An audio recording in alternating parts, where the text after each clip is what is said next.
Estaba cerca la Pascua de los judíos, y subió Jesús a Jerusalén, y halló en el templo a los que vendían bueyes, ovejas y palomas, y a los cambistas ahí sentados, y haciendo un azote de cuerdas, echó fuera del templo a todos, y las ovejas, y los bueyes, y esparció las monedas de los cambistas, y volcó las mesas.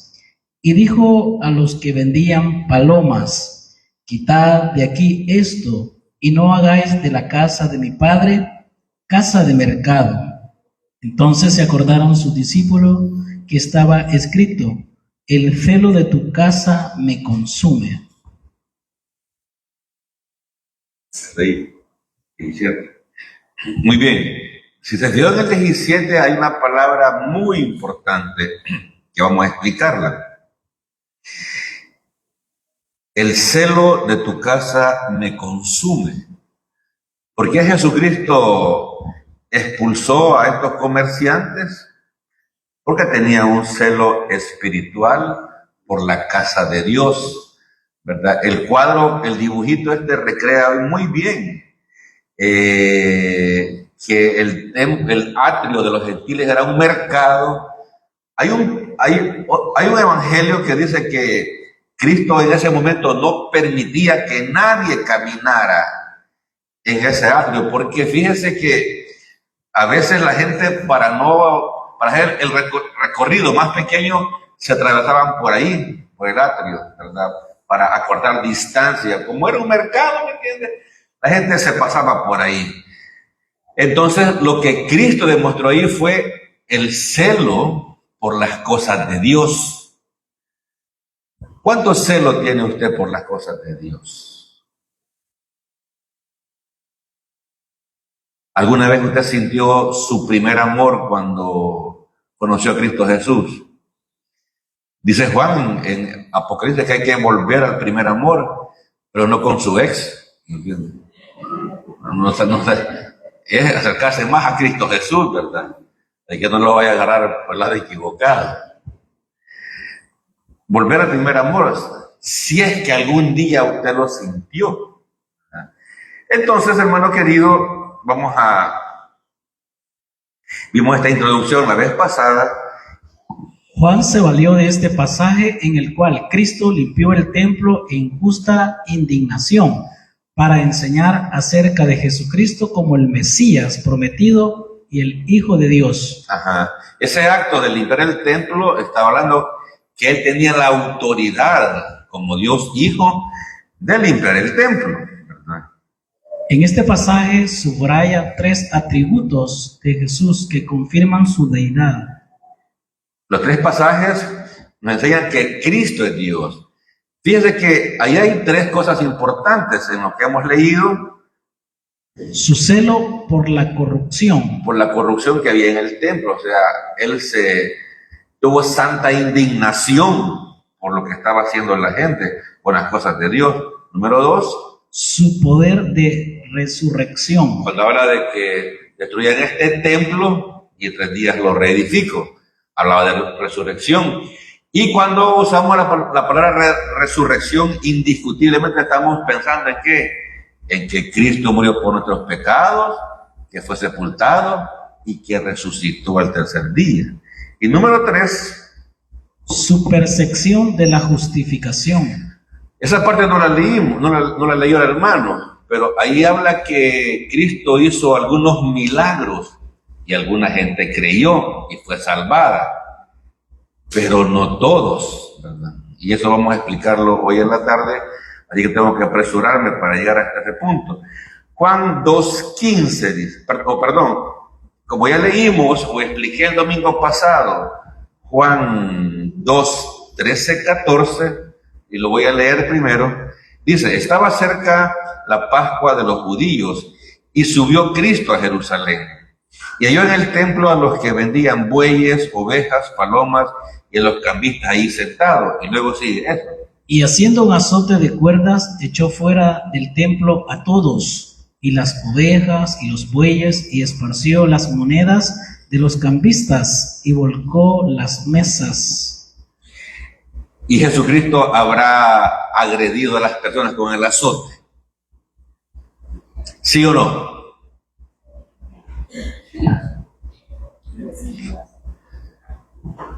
Es para que piensen.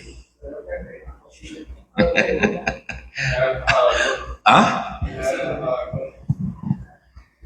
No, quizás alguno empezó a defender y le cayó sin querer, pero el Señor no quería. Acuérdense que Cristo fue, yo le hice esa pregunta al texto, ¿verdad? Y como no hay respuesta, uno tiene que deducir. Cristo fue tentado en todo, pero sin pecado, ¿verdad? Él sabía que había que amar al prójimo como a uno mismo, ¿verdad? Y yo creo que fue un acto de, ¿verdad?, de expulsar ahí dice que vuelca las mesas de los cambistas, ¿verdad? Entonces, en ese momento sabían que la cosa era seria, los comerciantes y los cambistas de moneda, ¿verdad? Así que dice que, al final dice, y volcó las mesas, ¿verdad? Esparció las monedas de los cambistas y echó fuera del templo a todos los animales humanos y a los animales cuadrúpedos, ¿verdad? A todos. Muy bien, con eso en mente. Cuando la santidad y adoración a Dios estaba en juego, Jesucristo actuó con rapidez. Todos indica que echó fuera hombres y animales. Claro, o sea, Cristo tenía celo por las cosas de Dios. Amaba a Dios Padre y amaba al templo y la ley y todo, pues. Y esta gente estaba, ¿cómo se llama?, pervirtiendo las cosas de Dios. Y si Cristo viniera hoy en día y llegara a algunos templos, haría lo mismo. Se indignaría siempre, ¿verdad? Cómo es el negocio de las cosas de Dios. Cómo personas que se autoproclaman pastores, predican, pero quieren nada más su beneficio económico. Pero hay más en este versículo. Con todo, aunque su acción física fue enérgica, no fue cruel. La moderación de sus actos se refleja en el hecho de que no surgió un tumulto bullicioso, el cual hubiera producido la pronta reacción de las tropas romanas. Acuérdense que en Israel había una dictadura romana. Ahí estaba el imperio más poderoso del mundo, cobrándole impuestos a los israelitas. Y si eso hubiera sido un escándalo bullicioso, ellos hubieran actuado. Entonces, él lo hizo todo, ¿me entiendes?, perfectamente en orden. Él es Dios, ¿verdad? Y lo manejó de una manera adecuada. Vamos a Juan 2:16. Y dijo a los que vendían palomas: quitad de aquí esto, y no hagáis de la casa de mi padre casa de mercado. Acuérdense que ahí se vendían ovejas, bueyes, y cuando los adoradores eran muy pobres, como fue en el caso cuando presentaron a Cristo Jesús, ¿verdad?, ofrecían un par de palomas, no tenían mucho recurso económico y ofrecían 2 palomas, ¿verdad? Entonces Cristo les dijo: ustedes no hagan la casa de mi padre. Ahí está hablando de deidad. De mi padre, casa de mercado. Para los judíos, la declaración de Jesucristo de que Dios era su Padre era igual que declarar su deidad. Dice Juan 5:18. Juan 5:18. No lo busque, yo se lo voy a leer. Dice: por esto los judíos aún más procuraban matarle, porque no solo quebrantaba el día de reposo, sino que también decía que Dios era su propio Padre, haciéndose igual a Dios. Los fariseos entendían esa frase: Dios es mi Padre, ¿verdad? Decían: este es igual a Dios. Sabían de qué estaba Cristo hablando, ¿verdad? Entonces aquí hemos insistido que la deidad de Cristo, que Jesucristo es Dios, es una doctrina sumamente importante. En la mañana se lo vimos con el cuadrito, ¿verdad?, que Dios es Padre, Dios es Hijo y Dios es Espíritu Santo, una sola persona en esencia que se ha manifestado al humano en tres personas distintas. Dios el Padre mandó al Señor Jesucristo a morir por nuestros pecados. Cuando usted puso la fe en el Señor Jesucristo, usted obtuvo la vida eterna. Vamos a ver eso un poquito más adelante. Y desde ese momento, para siempre, su cuerpo se convirtió en templo y morada del Espíritu Santo. Y ese Espíritu no va a salir cuando hagamos pecados personales. Ha venido a vivir ahí eternamente. Es más, cuando usted puso la fe en Cristo, el Espíritu Santo vino a habitarlo, ya lo dije, ¿verdad? Vino a sellarlo como propiedad de Dios, vino a regenerarlo, a darle una nueva naturaleza, vino también a bautizarlo, es decir, a colocarlo en el cuerpo de Cristo, y también el Señor le ha dado dones para que usted sirva. No le ha dado donas, ¿verdad? Dones para que usted sirva a los hermanos en Cristo. Muy bien, dicho eso, ¿qué dice Marcos 11:17? Y les enseñaba diciendo, no está escrito, mi casa será llamada casa de oración para todas las naciones, mas vosotros las habéis hecho cueva de ladrones. Hubieron dos limpiezas del templo en Jerusalén. Esta que está en Juan es la primera. Esta es la segunda. Y les enseñaba diciendo, después de expulsarlo, ¿verdad? No está escrito, mi casa, oiga bien, mi casa será llamada casa de oración para todas las naciones. Todas las naciones. Mas vosotros la habéis hecho, ¿el qué? Es fuerte esa expresión, hermano. Sí, le estaban robando a la gente, estaban haciendo negocio. Ya le dije, no era gente pobre metiendo sus cositas ahí en el templo, no, era un negocio de los líderes religiosos de ese tiempo, del judaísmo, ¿verdad? Dice Cristo en Mateo 24 que ellos, los líderes, los fariseos, le robaban las propiedades a las ancianas con excusa de hacer largas oraciones. Eran ladrones. Y hermano, y esto de los líderes, ladrones, de pastores, idólatras, se encuentra mucho en el Antiguo Testamento. Mucho. En el libro de Ezequiel, el Señor le muestra una visión al profeta Ezequiel, donde en un cuarto escondido, los sacerdotes de ese tiempo adoraban imágenes de reptiles en una pared. Sí, el mismo templo. Sí. El mismo templo, nada más que estaba como escondidito por ahí. Y eso fue revelación directa de Dios al profeta Ezequiel. Por eso él hablaba con autoridad. Entonces, ¿me entiendes? No es que, ay, el hermano Will cómo le tira a los predicadores, no, o sea, estar parado detrás de un púlpito abriendo la palabra de Dios es una gran responsabilidad, hermano.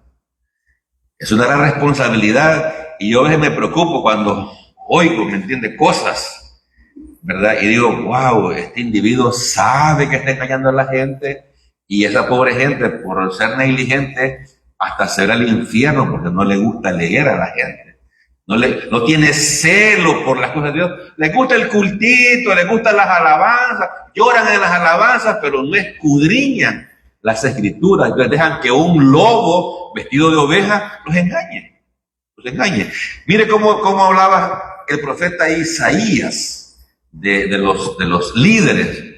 Porque acuérdase que la nación de Israel, o sea, Dios era Dios solamente de Israel. Y Isaías amonesta tanto a los líderes políticos, ¿verdad?, como a los líderes espirituales. Dice de la siguiente manera: sus atalayas son ciegos, todos ellos ignorantes, todos ellos perros mudos, no pueden ladrar, soñolientos, echados, aman el dormir. Usted sabe que David que Saúl fue el primer rey de Israel, ¿verdad? Luego David, luego Salomón. ¿Cuál era el papel de los reyes entonces? De guiar al pueblo a Jehová Dios. ¿Y lo hicieron? Muy pocos. Fueron más conocidos por sus escándalos sexuales. Bueno, el primero porque era un cobarde, ¿me entiendes? Un cobarde con problemas neurasténicos, un neurótico, un tipo bravo. Cobarde. Pero David y Salomón se enredaron en inmoralidad sexual. Entonces la gente cree usted que iba a querer seguir a Jehová Dios. No. Entonces ser líder es una gran responsabilidad. Entonces cuando dice sus atalayas, no estudié en profundidad este tema, este pasaje, pero creo que se refiere al rey de Israel, a los líderes, ¿verdad? Son ciegos, todos son ignorantes, son perros mudos, no hablan de las cosas de Dios, hablan de cualquier cosa, menos de Dios. No pueden ladrar, son nolientos, aman el dormir, haraganes. En el siguiente versículo creo que habla de los líderes espirituales. Y esos perros comilones son insaciables, y los pastores mismos no saben entender. Todos ellos siguen sus propios caminos. Cada uno busca su propio provecho, cada uno por su lado. Por cierto, el libro de Malaquías, el último libro del Antiguo Testamento, hermano, ese libro es una confrontación del profeta con el liderazgo espiritual de Israel, con los sacerdotes, que hasta ya va al extremo de ofrecer un corderito enfermo o perniquebrado, salvaje. Y dice, y los pastores, ¿verdad? Isaías, ¿qué pasa con los pastores? Ellos siguen sus propios caminos, buscan su propio provecho. Como ahora, ¿verdad? Mucho líder espiritual no le interesan las personas, le interesa el número de personas, porque a más personas hay más dinero, ¿verdad? Para su propio provecho, para su familia, ¿verdad? Y dice el versículo 12: Venid, dicen, tomemos vino, embriaguémonos de sidra, y será el día de mañana como este, o mucho más excelente. O sea que los líderes eran amadores del vino, para decirlo decentemente. No eran borrachones, hermano. Eran borrachones, sí. Y eso, mire, aún cuando Cristo vino, la cúpula religiosa tenía mala fama, hermano. O sea, Cristo vino en el momento exacto donde ya casi el pueblo de Israel ya no creía en Dios al ver la conducta nefasta de los líderes de ese tiempo. Entonces, Cristo vino en el momento exacto que tenía que venir, ¿verdad? Había una decadencia espiritual tremenda. Pero sigamos con Juan. Ahí tenemos otro dibujo, muy bien. Mire cómo está este maitito con el puño, está bravito, le están molestando el negocio, la tienda. Juan 2:17. Entonces se acordaron sus discípulos que está escrito, el celo de tu casa me consume. Uy, hermano, y Dios es celoso. Sí, hermano, Dios es fuerte y celoso, que visita la maldad de los padres sobre los hijos, hasta la tercera y cuarta generación de los que le aborrecen. Y ese verbo aborrecer no es que, me cae mal, no, ignoran a Dios, hermano. No les importa a Dios. Son irreverentes ante Dios. Así como gente que se muere aquí, aborrecen la palabra. Ya oyeron en la mañana, ya están bien ellos. Eso es aborrecer la palabra, hermano. Esta es la iglesia local de ellos. Pero ellos tomaron otras decisiones, ¿verdad? Entonces, hermanos, las cosas de Dios son delicadas. Dios es celoso. Mire, si los humanos somos celosos, ¿verdad? ¿Quiénes serán más celosos? ¿Los hombres o las mujeres? Ellas no ganan por goleada. Sí, ahí no voy a... No, ni pregunto. ¿Verdad, hermano Irra?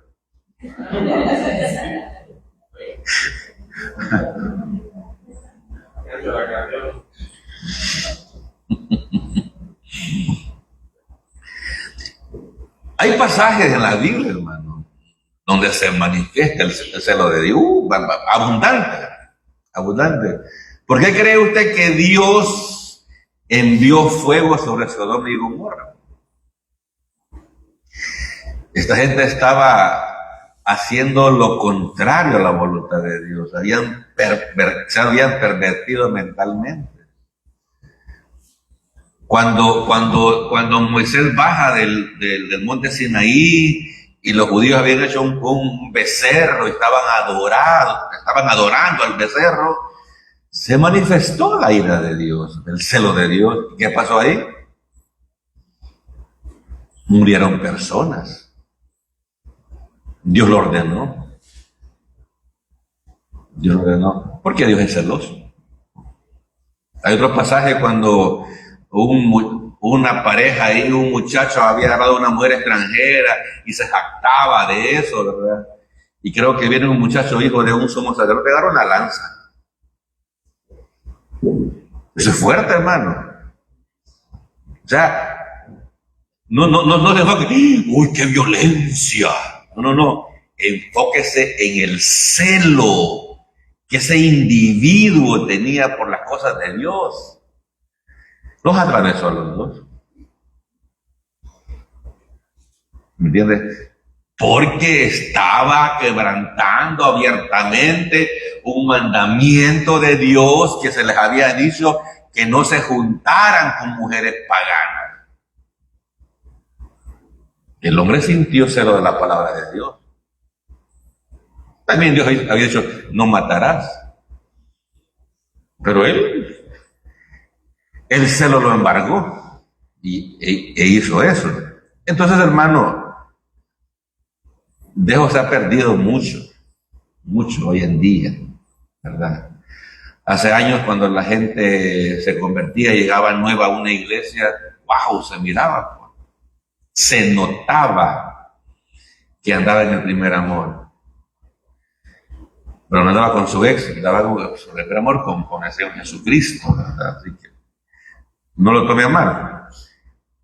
Los discípulos de Cristo eran estudiantes serios de las Escrituras. Este texto estaba bien grabado en sus memorias y vieron su cumplimiento en esta acción de Jesucristo. Fíjense que de eso casi no hablamos mucho los predicadores. ¿Por qué Cristo escogió a esos pescadores, hombres rudos, ¿me entiende?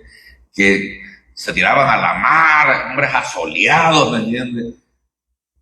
Sabían Biblia. Vimos hace 2 domingos que algunos fueron discípulos de Juan el Bautista, ¿verdad? Y aquí dice que ellos se acordaron, los apóstoles, ¿verdad? Los discípulos se acordaron de que está escrito. En las Escrituras, por supuesto, ¿verdad? Este es un texto antiguo testamentario. Entonces sabían la Biblia, sabían que Juan el Bautista hablaba palabra de Dios y por eso se acercaron a él. Y Juan después le dice, miren, ahí está el Cordero. Y se van tras el Cordero.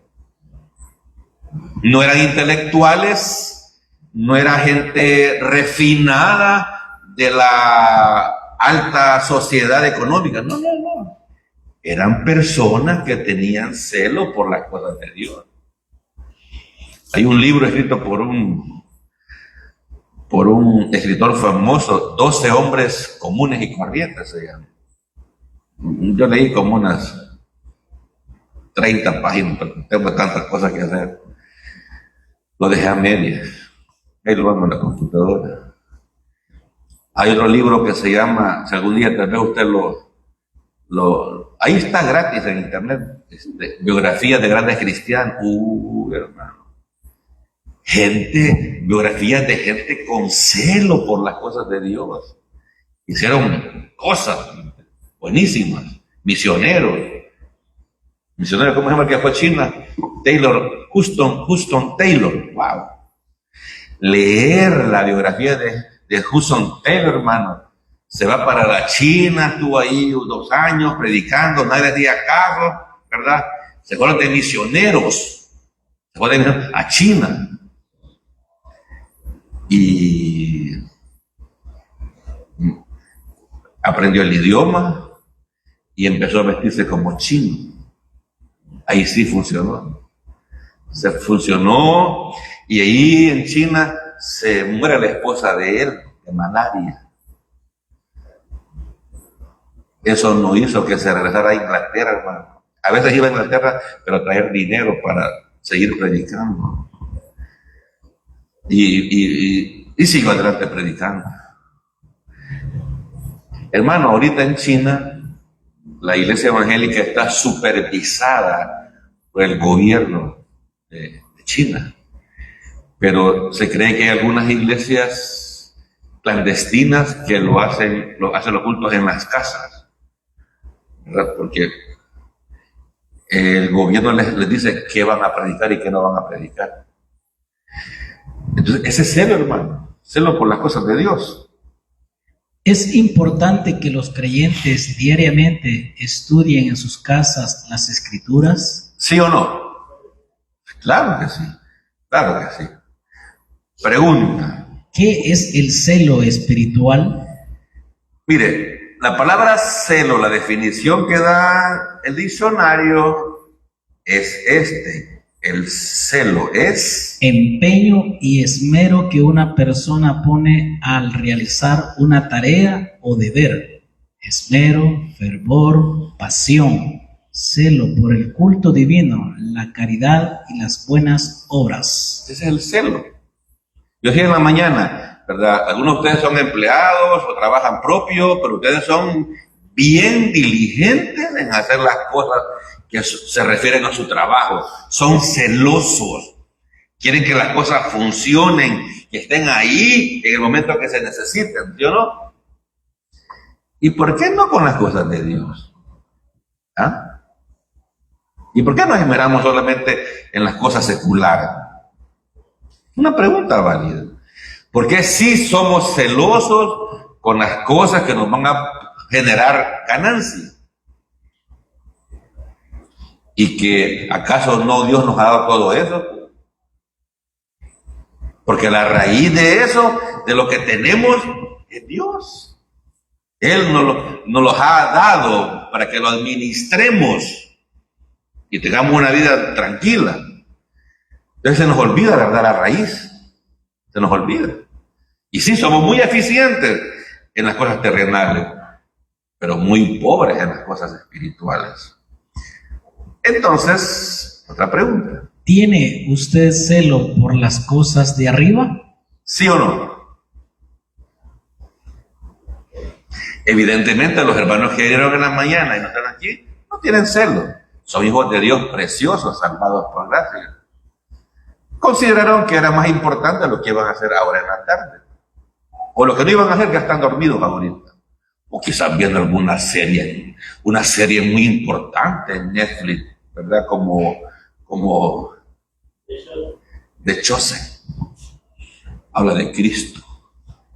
Pero también espiritual de los hermanos. Así que tiene celo por las cosas de arriba, tiene celo por las Escrituras, la oración, adorar a Dios. Tiene celo por las Escrituras, por saber qué es lo que Dios dice, lo que el Señor dice en los Evangelios, en Hechos, en Romanos, las cartas Paulinas, las cartas Juaninas, las de Juan, las cartas Pedrinas, las de Pedro. ¿Tiene celo por eso? Así les dice. la doctrina pedrina, o de Pedro, doctrina juanina. O sea, es que lo que está ahí, hermanos, es para nosotros. Es para nosotros. O sea las cartas, mire, hermano, las cartas del apóstol Pablo, las iglesias, son directamente a nosotros.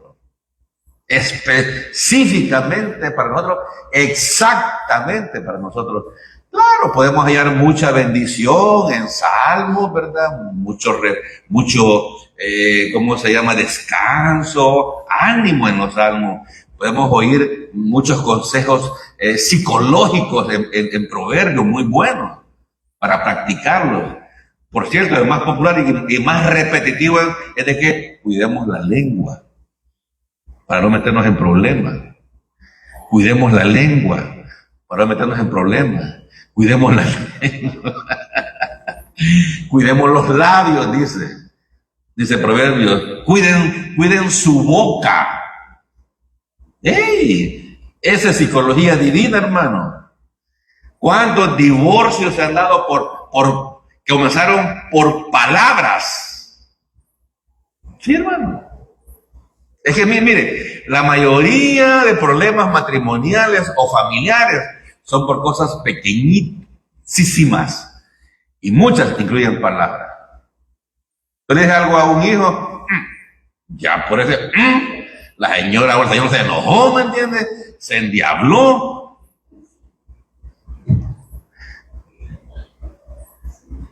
¿Me entiendes? Entonces, sí, toda la palabra de Dios es para nosotros. Pero las cartas son directamente a nosotros.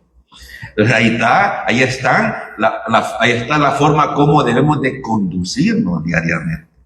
Hay que tener celo por las escrituras, la oración, por adorar a Dios, por crecimiento espiritual, servir al Señor. Sí, que usted el próximo año, en el mes de octubre, usted haya crecido, aunque sea centímetros, espiritualmente hablando. Eso es necesario, es importante el crecimiento espiritual. No, pero como le digo, nos conformamos como, ya soy salvo, soy hijo de Dios, no voy al infierno, ¿verdad? Y ahí nos quedamos estancados espiritualmente. Entonces, si nos quedamos estancados, vamos a tener siempre los mismos problemas familiares, los mismos problemas matrimoniales, los mismos problemas existenciales. Es que me siento solo. ¿Y acaso no está Dios, el Espíritu Santo dentro de ti? ¿Cómo que te sentís solo? Explícame eso. Vamos a poner más adelantito versículos de eso, para que no se sienta solo o sola. De que el Espíritu Santo está con usted. Entonces, hay que tener celo. En la iglesia no se brilla, se sirve. Esto lo puso una hermana de la iglesia que está aquí, me está viendo, está tomando café ahorita. Lo puso en su muro. Y me gustó, ¿verdad?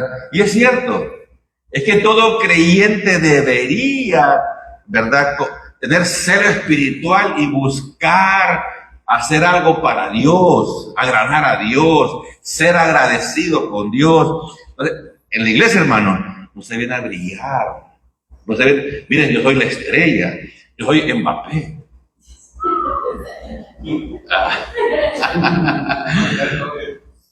Discúlpenme los otros, yo siempre voy con el equipo ganador, pero vos a ver, pero yo siempre gano. Salga feliz. El martes no me invitaron. Por tu cumpleaños, por el cumpleaños. Entonces, se sirve, hermano. Se sirve. Si es que, mire, otra vez lo repito, a los apóstoles casi no se les echa mucha porra. Hermano, estas personas dejaron su trabajo de pescadores, ¿sí o no? Y siguieron al Señor Jesucristo 3 años. Se dieron cuenta que tenían un tesoro en Cristo Jesús, ¿verdad? y dejaron allá a su papá remangando las redes para pescar. Y Cristo les dijo, yo lo voy a hacer pescadores de hombres. Y lo entendieron. Lo entendieron a tal grado, hermano, que los apóstoles, 11 de ellos, ofrendaron su vida por la causa, así como nuestro Señor Jesucristo. Solamente Juan se cree que murió de anciano. Entonces, hermano, como le digo, no se habla mucho de eso. Es más, se cuenta la historia que Pedro también le iban a crucificar, pero él dijo, no, inviértanme porque no soy digno de morir como murió mi Señor. Lo crucificaron cabeza baja. Hermano, ese es celo, hermano, ese es celo. Muy bien. Evangelizar, discipular, predicar los miércoles. Hay que tener celo para evangelizar. Hombres, este púlpito no está para que ustedes prediquen los días miércoles. Todos los hombres que están aquí. Como a usted no le gusta cómo predica algunos, pero predique usted, hombre. ¿Ah? ¿Me entiendes? Es broma. Ya lo dije. No, pero, hermanos, o sea, aquí el púlpito no es exclusivo. Aquí está abierto para todo aquel que quiera desarrollar su don espiritual de predicar. Entonces debemos tener celo para evangelizar, para discipular y predicar a cualquiera que nos demande razón de lo que nosotros creemos, la vida eterna por fe sola. Muy bien, vamos a dejar un poquito el tema del templo, porque luego viene una conversación y que habla más que todo de la resurrección.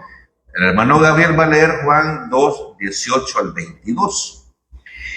Y los judíos respondieron y le dijeron, ¿qué señal nos muestras ya que haces esto?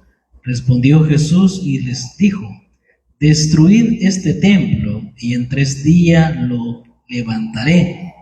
Dijeron luego los judíos, en 46 años fue edificado este templo, y tú en 3 días lo levantarás. Mas él hablaba del templo de su cuerpo. Por tanto, cuando resucitó de entre los muertos, sus discípulos se acordaron que había dicho esto, y creyeron la escritura y la palabra que Jesús había dicho. Y creyeron, ¿verdad? Que era un poquito dudoso. Fíjense en este recurso de la Biblia, ¿verdad? Que en un pasaje, ¿verdad? Rápidamente se pasa de un tema a otro, ¿verdad? O sea, así está escrita porque Juan no ahonda más. Ya dijo lo del templo, ¿verdad? Que los expulsó, y ahora lo más importante es la doctrina de la resurrección de Cristo, que nos atañe, nos interesa porque sabemos que vamos a morir, ¿verdad? Y nuestra esperanza está en que vamos a resucitar para vida eterna, no para condenación. Entonces vamos a ver Juan capítulo 2, versículo 18 para rápidamente explicar esta parte. Y los judíos respondieron y le dijeron, ¿qué señal nos muestras ya que haces esto? Los apóstoles no pidieron señal, ellos conocían las escrituras. Estos individuos religiosos, ¿verdad? No solamente una vez pidieron señal, ¿verdad? Como ignoraban las escrituras, querían señales. Y no les bastó las sanidades que Cristo hizo, hermano. Es que no querían creer. Miraban las cosas, pero no querían creer. Es que el corazón humano es perverso, hermano. O sea, por eso es importante, hermano, que pensemos en nosotros mismos, que nos evaluemos, que pensemos cuáles son nuestras áreas débiles y cuáles nuestras áreas débiles. Porque a veces reaccionamos o actuamos como por instinto, así como emocionalmente nada más, aunque no pensamos las cosas y nos metemos en problemas y hablamos y no conectamos la lengua al cerebro. Y hablamos cosas groseras y ofensivas. Entonces, querían señal a estos individuos. Jesucristo se había atribuido el derecho de actuar como reformador. Ahora tenía que demostrar la autoridad que poseía para hacerlo. Reformadores que él venía y quería reformar el judaísmo, y que los líderes lo aceptaran como el Mesías de Dios. Y por eso así hace. Es que, bueno, aquí está escrito mejor. Pero esta demanda era absurda. La purificación del templo constituía una señal en sí misma. Sí. Si hubieran pensado, bueno, ¿y este hombre por qué hace esto? ¿Con qué autoridad hace esto? ¿Por qué no dialogaron con él? Así como lo hizo Nicodemo en el próximo capítulo, que llega de noche y se entrevista con él, ¿verdad? No, danos señal. Danos señal. Esa era la excusa de ellos. Y vamos a ver qué señal le va a dar el Señor. ¿Se recuerdan de la señal del profeta Jonás? ¿Sí?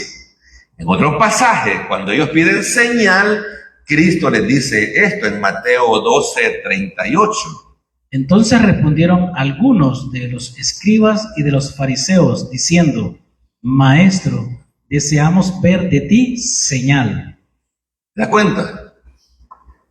Por eso es que hay muchos falsos maestros, porque a la gente le gustan las señales, le gustan las cosas místicas, les gusta. En algunas iglesias tienen un cuerno de carnero. Le gusta a la gente eso. Es que están llamando las bendiciones con el cuerno, ¿verdad? Y otros ahí, unos grupos de danza, ¿verdad? Las muchachas bailando con panderos y danza. Como no hay palabra que llene, ¿me entienden? Es un espectáculo. Hay que entretener a la gente, que se sienta bien, ¿verdad? Invitan un trío, un cuarteto. Por ahí en una iglesia va a hacer una noche de alabanza. Invitan al ministerio de allá, de acá, una noche de alabanza. Otra iglesia está proyectando películas familiares, ¿verdad? Para la congregación. Entretenimiento. No es que sea malo, no es malo. Entretenimiento. ¿Me entiende? Entonces, ¿verdad? Y es que como los pobres predicadores no saben, ¿verdad?, que la vida eterna es por la fe sola en Cristo, sino que creen que los que son muy activos en la iglesia son los salvos, hacen actividades, ¿verdad? Piden una señal, Cristo les contesta. Él respondió y les dijo: La generación mala y adúltera demanda señal, pero señal no les será dada, sino la señal del profeta Jonás. ¿Con qué le respondió, hermano? Con Biblia. ¿Qué, hermano? ¿Será que este se va a ir al mar y se va a tirar? Se va a ir a bañar en el mar y lo va a tragar. Si es que conocían el libro, ¿verdad? Mire cómo Cristo enfatiza en la palabra señal. Y les dice: generación mala y adúltera. Miren, todo el tiempo, hermano, la generación inconversa es mala y adúltera espiritualmente. Existe el Dios vivo y verdadero, pero la gente va a buscar sus dioses preferidos. De hecho, el próximo mes, ¿verdad?, San Miguel va a estar en fiestas patronales, en honor a la patrona. No, así dicen ellos, la patrona, ¿verdad? Son adúlteros espirituales. De hecho, las fiestas patronales se inventaron, ¿sabe para qué? Para reactivar la economía. La gente viene del extranjero, la gente compra estrenos, ¿me entiendes? Compra agua que da risa, ¿verdad? Sí, agua loca, ¿verdad? Miel de las abejas. Porque está de fiesta y tiene que estar feliz. Tiene que estar feliz. No, también maicena. No, perdón. Cremora. No, ya maicena, ya, eso es bajero. Cremora.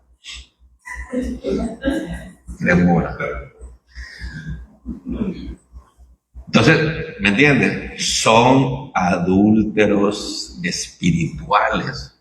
O sea, saben que existe un Dios verdadero, pero les gusta la imagen. Y le ponen, todos los años le ponen un ropaje nuevo a la imagen. Entonces, por eso dice Cristo, generación mala y adúltera. Porque como estuvo Jonás en el vientre del gran pez 3 días y 3 noches, así estará el Hijo del Hombre en el corazón de la tierra, 3 días y 3 noches. Esa es la señal, hermano. Esa es la señal, ¿verdad? Bueno, dice la Biblia que cuando Cristo resucitó, muchos de los líderes religiosos pusieron la fe en Él. Pero no lo hacían públicamente porque no quería que los expulsaran de las sinagogas. Y algunos dicen, no, eso no eran salvos. ¿Cómo no? Ellos dicen que creyeron. ¿Y qué lugar era mejor para evangelizar, hermano? Para un judío. La sinagoga. ¿Qué hacía el apóstol Pablo cuando llegaba a algún lugar a evangelizar? Aquí lo vimos. La sinagoga, o sea, la iglesia de los judíos, pues. Las iglesitas de los judíos. Eran salvos. Entonces, hermano, los hombres de Nínive se levantarán en el juicio con esta generación y la condenarán, porque ellos se arrepintieron a la predicación de Jonás, y aquí más que Jonás en este lugar. La gracia de Dios, hermano. Hablamos en la mañana de la gracia de Dios. Dios era el Dios exclusivo de la nación de Israel, pero Dios les mandó a Jonás a predicar a Nínive, una nación pagana. Y se arrepintieron y se salvaron. Fueron salvos, creyeron en el Dios de Jonás, en el Dios de Israel. Muy bien, vuelvo a Juan 2:19. Respondió Jesús y les dijo: destruid este templo y en 3 días lo levantaré. Se volvía locos, ¿me entiendes? Destruyen este templo. Ellos dijeron, no hablaba del templo de ladrillo. A través de la resurrección de Cristo, la adoración en el templo de Jerusalén fue eliminada y en su lugar vino a colocarse en el corazón de quienes se convirtieron en un templo espiritual, es decir, la iglesia. Sí, mire, si es que el religioso se interesa mucho por el templo, por el lugar físico, ¿entiendes? No, el templo somos nosotros, hermanos, ¿entiendes? Deberíamos de cuidarnos, deberíamos de buscar agradar a Dios, deberíamos de dedicarle tiempo a Dios, ¿verdad? Pero la gente, el templo. Por eso hacen esos grandes edificios, puntudos allá arriba, ¿me entiendes? ¿Y de dónde cree usted que tomaron esas muestras? De las iglesias en Europa. De ahí. ¿Me entiende? Juan 2:20. Dijeron luego los judíos: en 46 años fue edificado este templo, y tú en 3 días lo levantarás. Una deducción muy humana, ¿verdad? Hablaban del templo físico. El templo lo comenzó Herodes el Grande en el año 20 a.C. y se completó en el 64 después de Cristo. Los romanos los destruyeron en el año 70 después. Imagínense, sí, en el 20 comenzaron. porque era un templo bien pequeñito, que por cierto el profeta Ageo, uno de los profetas menores, los amonestó fuertemente a los judíos, porque ellos vivían en unas grandes casas lujosas, y el templo de Jehová Dios abandonado. Y cuando Nehemías también oyó que los muros de Jerusalén estaban por los suelos, tuvo celo, pidió permiso y fue a construir, a dirigir el muro de Jerusalén, hermano. O sea, de ese celo necesitamos mucho los creyentes hoy en día, ¿verdad? Entonces era un templecito. Entonces Herodes, como político corrupto, ¿verdad?, para congraciarse con era un pagano, hermano, pero empezó a meterle dinero al templo, que aún cuando Cristo estaba predicando ahí, todavía estaba en construcciones, en reformas. Entonces la gente, este es un buen gobernante.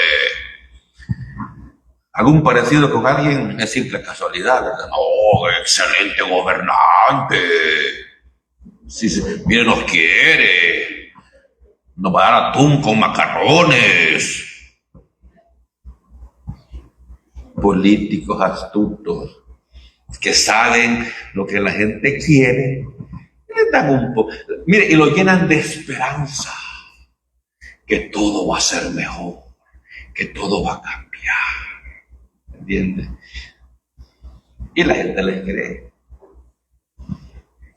Estas palabras se pronunciaron en un tono de desprecio, porque todavía el templo no lo habían terminado completamente. Sí, Juan 2:21. Mas él hablaba del templo de su cuerpo. Sí, no hablaba del templo físico. Aquí Jesucristo mira hacia su resurrección. ¿Se acuerdan la señal para Jonás? El Hijo del Hombre estará en el centro de la tierra 3 días. Luego va a resucitar. Mire. Dios no habita en templos hechos por manos humanas. Eso lo escribió Lucas en Hechos 17. Dios no habita en templos hechos de manos. Habita en nosotros, hermano. Mire, 1 Corintios 3:16. ¿No sabéis que sois templo de Dios y que el Espíritu de Dios mora en vosotros? El verbo morar significa vivir. Vivir. ¿Creen ustedes eso, hermano, que el Espíritu Santo vive en ustedes? No todos creen. Mire, no me crea a mí. Eso lo dice 1 Corintios 3:16. Pablo molestando a los creyentes en Corinto, que eran desordenados, ¿me entiende? Eran muy desordenados. Los amonesta positivamente y les dice, ¿no saben ustedes, no recuerdan que sois templo de Dios y que el Espíritu Santo de Dios mora en ustedes? O sea, un creyente salvado puede ser desordenado. Sí, claro que sí. Pero Pablo no les dice, el Espíritu se va a salir de ustedes, carnales. No. Les recuerda su posición en Cristo. ¿Se enfatiza esta verdad en las Escrituras? Sí, se enfatiza porque es importante, ¿verdad? Que cada creyente sepa que es templo y morada del Espíritu Santo. Decía Pablo en Romanos 8 que el Espíritu da testimonio a nuestro espíritu que somos y ustedes se sienten hijos de Dios. Deberían. Pero vienen a la iglesia. Aquí no le pedimos diezmo, ni que dé más dinero. No, queremos que se salve y que tengan seguridad y certeza de que son salvos. ¿Por qué? Por lo que dice la Biblia. Hay que creer en la Biblia. Es que no es a mí, hermano. Esas son las escrituras que usted debería leer. Entonces Pablo enfatiza esta verdad. Y en 1 Corintios 6:19 dice: ¿O ignoráis que vuestro cuerpo es templo del Espíritu Santo, el cual está en vosotros, el cual tenéis de Dios y que no soy vuestros. Ahí sí, mire, ahí apretó un poquito más. Ahí le dice, ustedes son templo del Espíritu, el cual está en vosotros. Dentro de ustedes, pues. Dentro de vos y otros, pues. Vosotros. El cual tenéis de Dios y que no soy vuestro. O sea, tu cuerpo no te pertenece para que hagas lo que te dé la gana. ¿Qué estoy diciendo, hermano? O sea, ¿sabe por qué? Porque Él te compró, si es que sos redimido. Porque Él te compró a precio de qué? De sangre.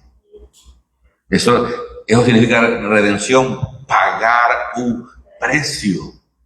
Y si Él te compró, si Él nos compró, deberíamos ser siervos agradecidos de Él.